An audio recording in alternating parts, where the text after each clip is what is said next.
အားနဲ့နေပြီးတော့မနက်ပိုင်းလာကြည့်တဲ့အချိန်မှာအခြေအနေကတော်တော်ဆူဆူရွားရှိရဲကျွန်တော်တို့လိမ့်လန်စုံစမ်းတလောက်ဆိုရင်စုစုပေါင်းသေဆုံးတဲ့လူက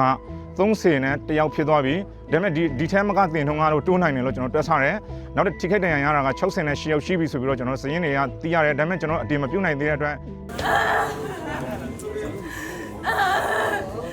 ပြောတော့မပြောဆောင်ခေါင်းရောင်းကြည့်ကိုပြောသူတို့လုံးခါကြောတော့ကခေါင်းကလောင်နာတယ်ပြည်သူလူထုအလကလူတယောက်ကိုလာလို့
ရေရှိကကြာကလေး